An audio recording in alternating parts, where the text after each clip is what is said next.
係各位網友，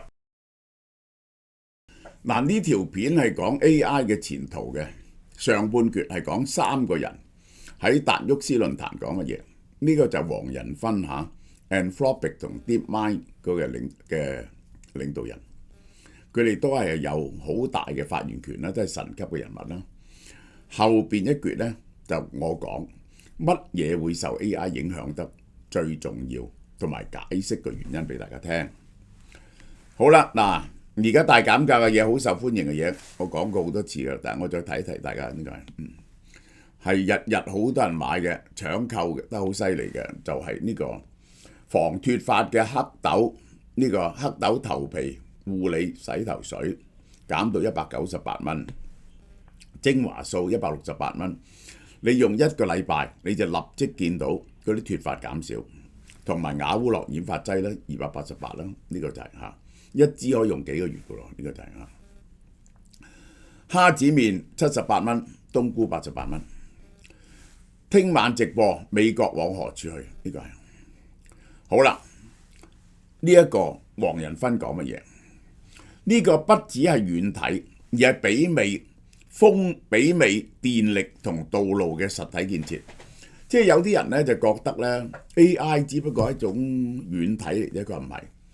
佢係一個成個建築成一個由底到頂嘅infrastructure 嘅建設，係帶嚟好多嘅 productivity 嘅，帶嚟好多嘅 GDP 嘅。嗱，美國嘅 GDP 咧，我相信咧8-9成都係呢個 AI 帶動啊。其實而家佢帶動係有兩個方向，一個方向咧就係起呢啲嘢。嚟到做呢個黃仁勳講嘅嘢，另一半呢，就係 AI 帶嚟嘅生產力嘅進展，呢兩樣嘢構成咗美國呢個 GDP 增長嘅80%。AI 唔係一個軟體泡沫，而係涉及能源、重資產硬體同實體供應鏈嘅工業革命。嗱，黃仁勳咁講呢，就因為佢係想多啲人覺得會喺呢個固然係事實啦，呢個係佢係更多人因為呢個 AI 嘅 build up 咧而獲利嘅。基礎建設創造大量藍領就業機會，譬如好似台灣廠供應鏈嘅大規模擴建啦，有5層蛋糕用蛋糕嚟嘅比喻咧，就即係個個都食到嘅嚇。配合整體供應鏈佈局、技術突破同資金流向。佢講嘅5層蛋糕 Layer 1，你係要搞掂啲能源、物理建設，咁於是咧就有好多藍領做呢啲嘢嘅。第2層咧就做晶片，就起廠，呢個包括咗起廠、整機器呢啲咁樣嘅嘢，呢個咧就係工程師嘅嘢。第3層咧係雲端基礎建設，咁呢個咧就包括咗起 data center， 呢個係。同埋買 chips 就喺第3層嗰度，第4層咧就係大模型，大嘅模型嗰啲大模型嘅LLM 嗰個訓練啦，實體物理世界嘅訓練啦，同埋有啲物理 AI 嘅突破，代理式 AI 同物理式 AI。第5層咧應用層面啦，最後就應用層面啦。呢個就係5層都有人因為做呢啲嘢而得益嘅。呢個就係黃仁勳講嘅。第1層能源基礎建設需要龐大嘅工人，包括電力工人、建築工人、鋼鐵工人、水管工人同埋網絡技術工人。結果咧，相關嘅職缺薪資升咗1倍。係實體經濟變動最劇烈嘅一環，做相關嘅嘢嘅人工起咗1倍，係達到6位數字。喺美國嚟講好高級人工，做呢啲人因為唔夠人工加咗1倍，10萬蚊美金。好啦，做晶片嗰啲人，台積電2年起咗21座新晶圓廠，每年起10間新晶圓廠，犀唔犀利啊？犀唔犀利啊？台積電咁咧就係。今年嗰個投資係去到520億至560億美元，其中咧60幾個 percent 係用喺台灣，然後咧30%、20幾30個 percent 用喺美國，然後咧就有10% 咧就用喺日本，有幾個 percent 用喺歐洲。呢個淨係台積電，而台積電咁做咧，佢嗰啲供應商就要做啦。呢一個鴻海、緯創、廣達係30座新嘅電腦同運算相關嘅工廠，呢啲咧就包括將啲晶片組裝成為產品，成為機台。美光同步大力加大記憶體投資力度啊！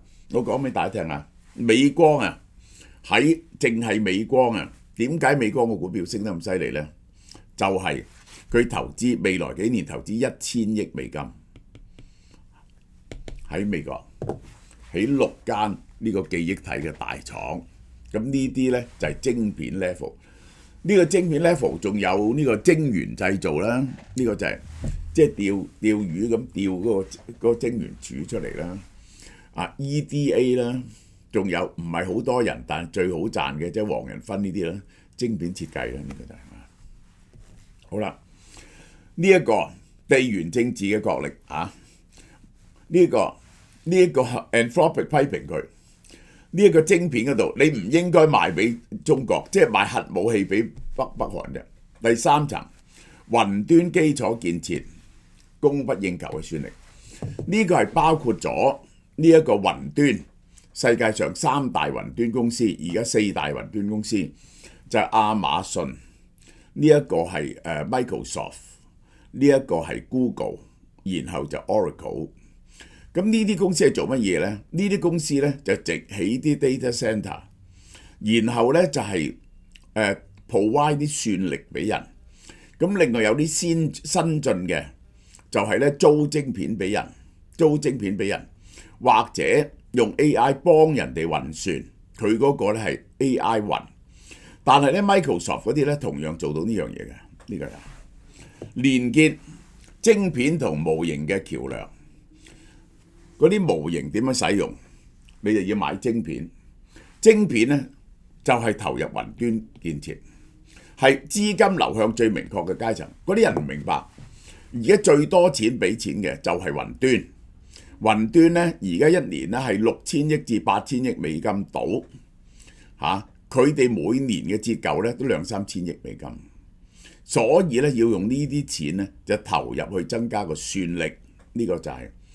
嗰個算力呢，嗰啲大型模型呢嘅就係喺雲端度計算嘅，譬如 OpenAI 呢就喺 Microsoft 度計算嘅 ，Anthropic 呢就係喺 Microsoft 同埋亞馬遜運算嘅。呢一個 Gemini 當然喺 Google 運算啦，極度稀缺。而家租用輝達 GPU 極為困難，周圍都揾緊想租 GPU。升任價錢持續上升，而且漲價不限於最新世代產品，舊嘅晶片都好值錢。資金已經投入幾千億美金，未來依然有幾萬億美金嘅建設需求，就係呢個 level。而家你見到呢，好多錢投入呢，就係呢一個 level 嗰度，呢個 level 就會使錢去做能源啊嗰啲咁嘅嘢。好啦，第4重。AI 模型除咗大型元語模型 LLM 同 Transformer 咧，而家係有3大突破，我都話俾大家聽。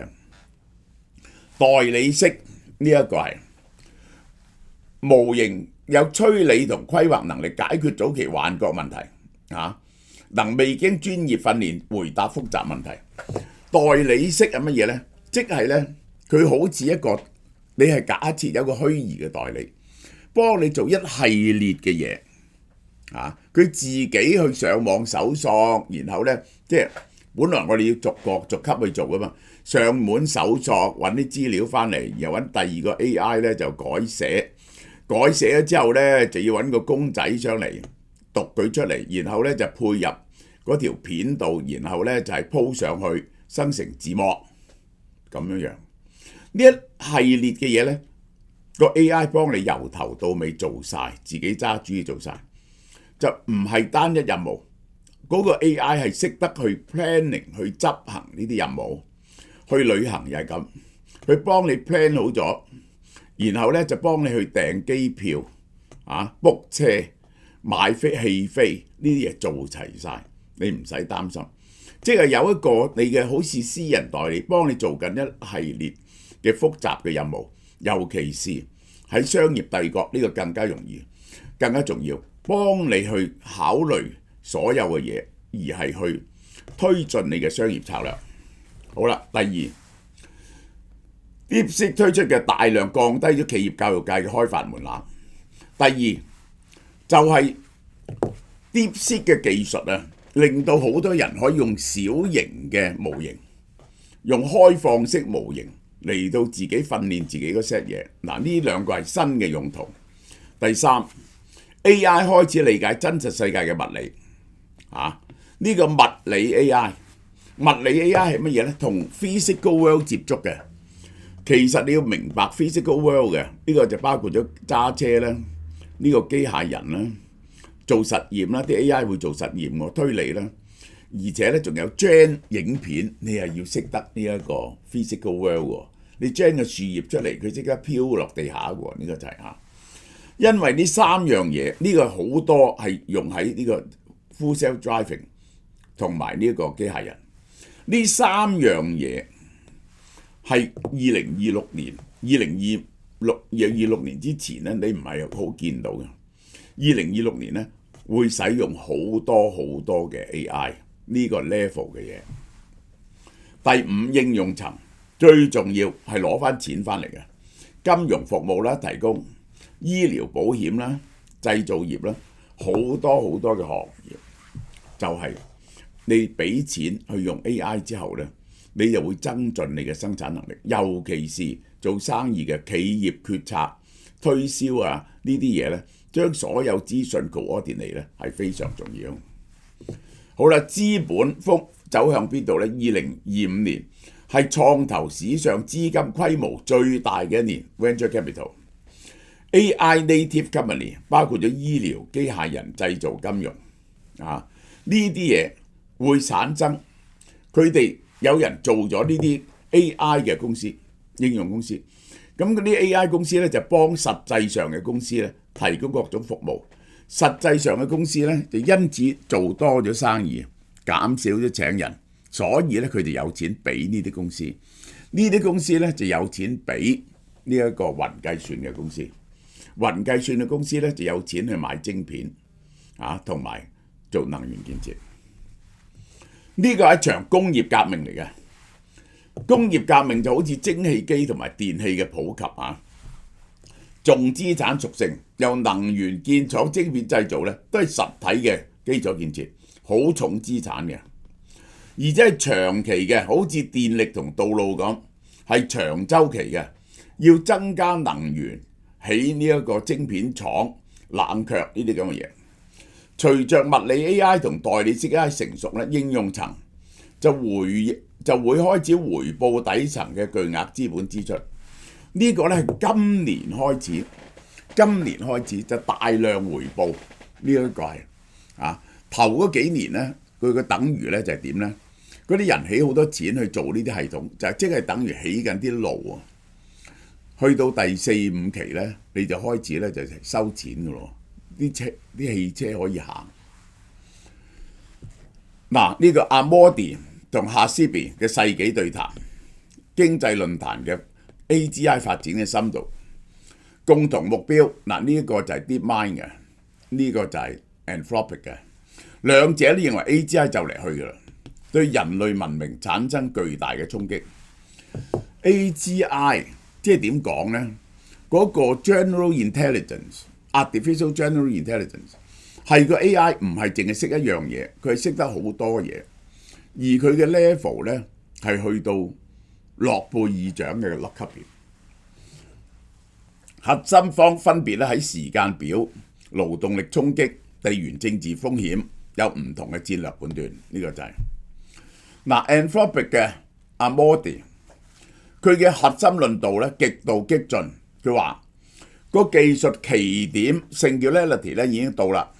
singularity 一到咧，嗱，本來你係咁樣前進，勝叫咧嚟一度咧直上咁滯，個能力係好似核武級嘅風險，佢自我加速，於是咧就會產生咗啲魔鬼出嚟咧，可以消滅人類喎。嗱 Anthropic 嗰班人咧就喺 OpenAI 出嚟，就話 OpenAI 對於嗰個 AI 嘅安全度嘅估計唔夠，所以佢嘅立場咧就專講呢啲安全度。DeepMind Hassabis 佢係保守穩健實證主義，佢嘅關鍵字咧就係實體摩擦。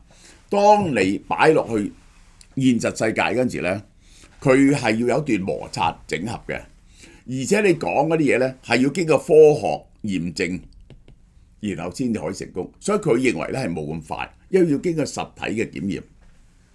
佢預測2026年至2027年，佢覺得喺12個月至18個月內，所有嘅軟件工程師係冇得撈嘅。定義喺好多領域達到諾貝爾獎等級嘅人類水準。你問佢，即係問呢個諾貝爾獎得獎者，立場奇點已經近在咫尺。佢就預測呢一個係呢一個係10年啊，佢係要預測10年至30年，就有完整嘅人工智慧進程比預期慢嘅，佢覺得係。咁其實個定義嘅唔同啊。佢支持激進預測嘅理由就係自我加速迴圈 ，AI 具體寫程式同研究能力之後咧，就自己進步成為下一代嘅模型。Anthropic 嘅內部工程已經由手寫轉為檢驗編碼產生嘅代碼，即係冇人手寫嘅。嗰個人咧就去睇下佢嘅代碼嘅啫。指數型爆發嘅途徑已經成咗型。佢咧就強調實體世界嘅摩擦力，數學同程式咧就好容易自動化，但自然科學涉及漫長嘅實驗嘅證明。理論創造同提出好問題嘅能力咧，難以單純透過自我加速迴圈快速解決。嗱，而家我發現咧，呢個我係明白嘅，即係咧大家見到我呢啲嘢係 AI 做咧，其實唔係嘅。之前我同 AI 討論咗好耐，我要帶引 AI 嘅思維嘅，呢個就係點樣問到個好嘅問題咧？每個人去引導嘅 AI 做出嚟嘅嘢咧都唔同，就係有你嘅思想入邊。至於理論創造係乜嘢咧？係將現實嘅所有現象，將佢抽象化而作到個假説出嚟。嗱，呢樣嘢咧就係 AI 唔擅長嘅。預測後果係結構性替代，半數入門白領工可能消失1-2年內，1至5年內。佢就認為咧係有創造性破壞，舊工作消失就會有啲更新價值嘅新工作出嚟。嗱，呢一個咧就係呢兩派係典型嘅唔同嘅睇法。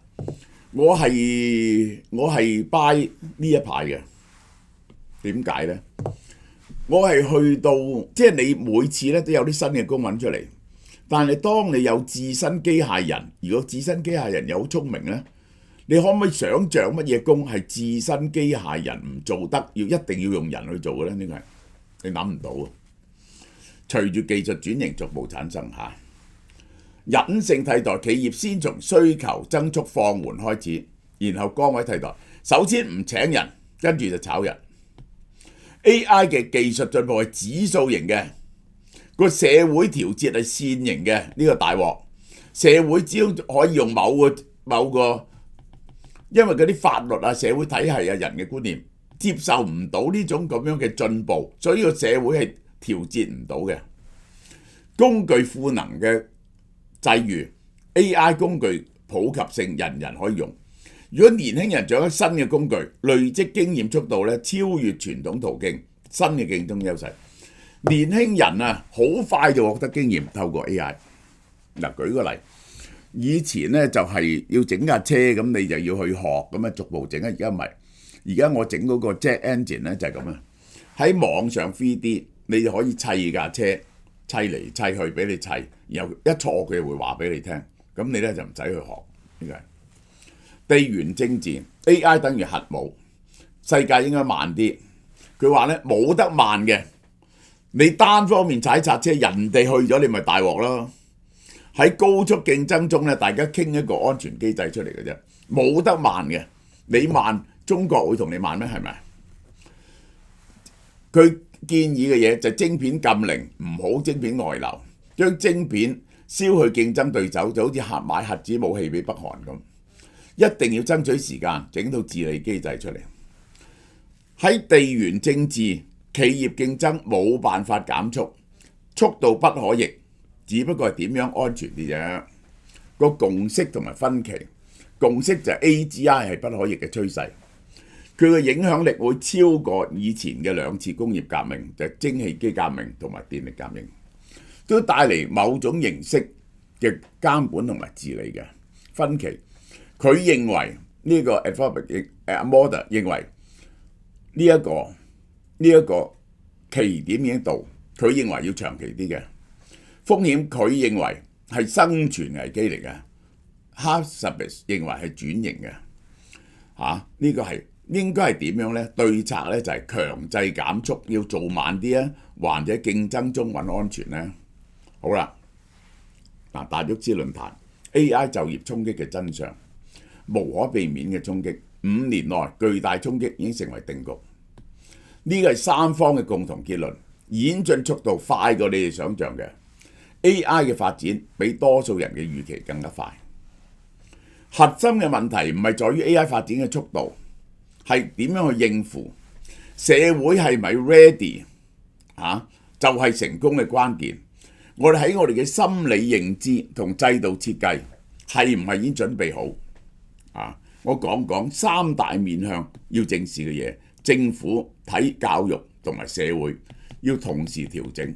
如果唔係呢，一個巨大嘅進步就會令到呢好多人呢就係失咗業，或者呢就係失咗預算，就會帶嚟社會嘅重大動盪啊！呢個就係好啦。關於技術演化速度同體制滯後嘅推論，呢啲係我講嘅。崩塌與重構 ，AI 時代社會制度同職業價值係重大變遷。核心問題，社會制度嘅滯後就適應唔到，呢個係當前最迫切嘅問題。我哋一定要明白，政治教育同社會制度嘅演進係跟唔上而家技術爆炸嘅步伐。回顧上一次數位革命呢，已經跟唔上㗎啦，幾耐都搞唔到網上嗰個版權制度出嚟。當前 AI 嘅演化速度快上咗一個量級，即係10倍，制度嘅滯後更加劇烈，牽住咗 AI。Internet 點解 AI 係快過 Internet 呢？Internet 咧受限於硬體鋪設，依靠基礎建設到位。嗰陣時咧，你要首先係由書本，然後你先至獲得，你係由電視傳統媒介，你先獲得互聯網嘅學識啊嘛。AI 革命就唔係 ，AI 革命咧係建基於 Internet 嘅 ，Internet 已經完備，而且 Internet 嘅傳送係好快嘅，喺網度乜嘢都睇到嘅，所以有呢個之後咧，呢個嘅速度係比起呢個以前用書本、電視進步去 Internet， 比起 Internet 進步去 AI 咧，呢一個步驟係快好多嘅。AI 係直接建基於成熟嘅呢一個 Internet 上邊，呢個就係好啦。教育體系全部失能，仲係舊框架，仲係背誦知識記憶。假設知識獲取好困難，要存喺個腦入邊。新現實運用人工智慧高階 AI 咧，獲取知識嘅方法，傳統獲取知識方法完全失去意義。你以前要讀1年嘅嘢，而家幾個禮拜，一個禮拜你上去網睇下，佢仲用 AI 嘅方法教你，你完全獲得，仲用舊嘅方法嚟到學習，係重大嘅錯誤。好啦 ，AI 係歷史上最強大嘅科技平權工具。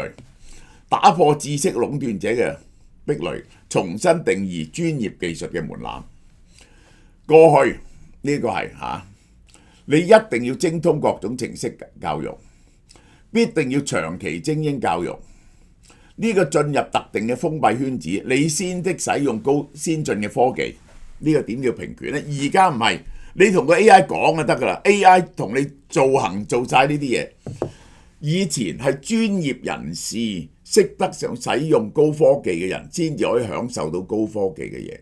而家唔使識寫 program， 你同個 AI 講嘢你就獲得。我老婆都日日使用 AI， 呢個就係科技平權導致咗個深刻嘅結果。過去依賴壟斷專業知識同特定技能嘅獲利人群，呢次浪潮面臨最嚴峻嘅生存威脅。所以呢，你而家先讀到中學嘅人仲諗住咧監個仔將來係咪要做呢個大律師啊，或者醫生啊，或者點呢？你知唔知呢啲係面臨最大嘅威脅呢？首先，數位工程師、軟體工程師，邊個講2-3年內軟體工程師基本上係消失。軟體開發本來係落後嘅，你發現咧好多系統都係逐行手寫嘅。點解要逐行手寫呢？冇得自動化呢？因為佢係個客製化嘅 customization， 個系統都唔同嘅，所以佢係唔可以吸出嚟嘅。缺乏標準化嘅自動生成能力，冇標準化嗰啲軟體呢就係砌出嚟嘅。呢個就係每個系統都係獨一無二嘅，唔係 standardize 到嘅。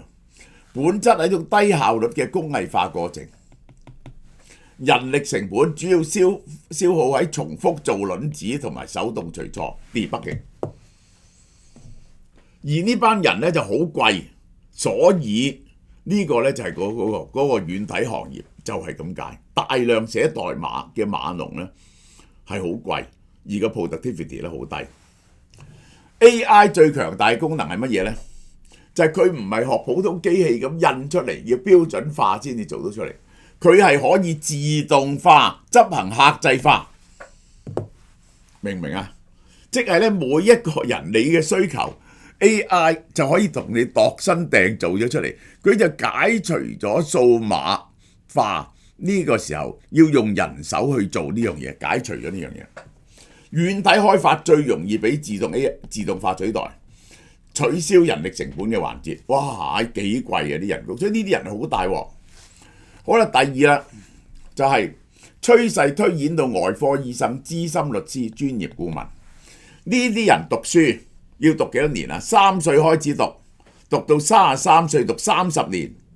而讀書係非常昂貴嘅，因為咧而家教學咧仲係好似200年前一樣，一個先生教20-30個學生，仲係呢一套嘢，所以個知識獲取係非常貴同埋蝦人嘅。讀30年書要1000幾2000萬，於是咧亦都好難讀，好多人咧淘汰出嚟，所以呢啲嘢咧係非常昂貴嘅。呢啲知識密集型職業係，門塔嘅崩塌同定價權嘅瓦解，知識平權，定價崩塌。當知識獲取成本趨近於零，而家嗰啲大型模型係點咧？係將全世界嘅書讀晒，係冇知識佢唔識。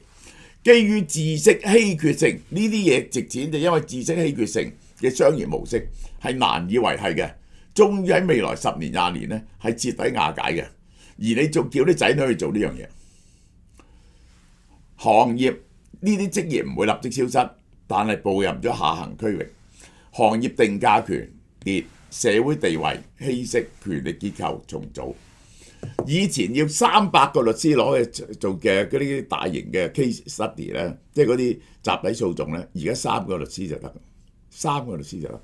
呢個就係 AI 嘅本質，就係將昂貴嘅智能轉化成為廉價嘅基礎設施。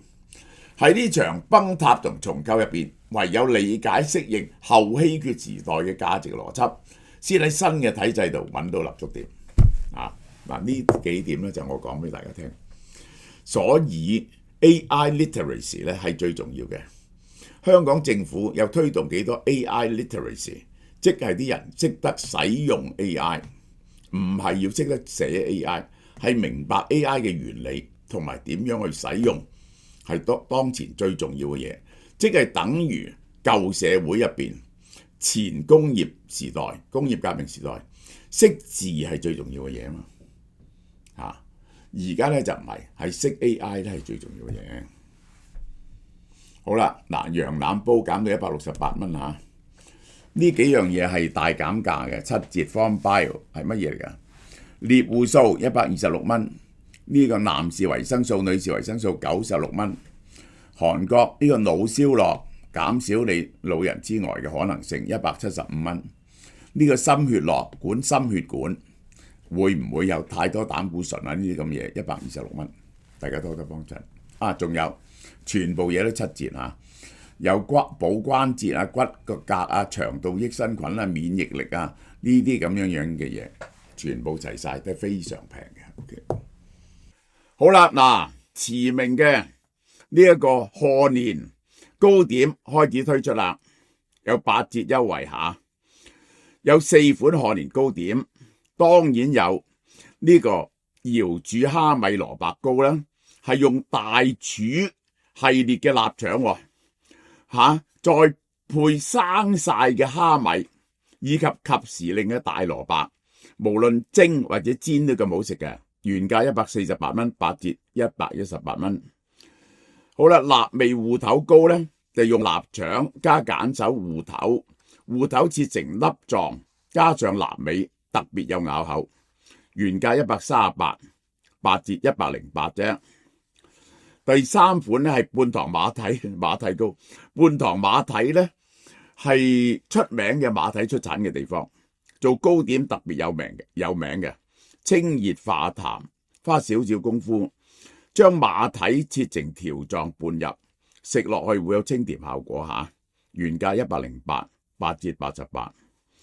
最後係椰汁年糕，係用馬來西亞椰汁飄香撲鼻。質感輕綿煙韌，原價108蚊，優惠價88蚊。以上4款都係750g 一包嘅一盒嘅，香港製造，呢個好重要嚇。優惠期由1月1號至1月31號，攞貨日期2月7號至15號。好。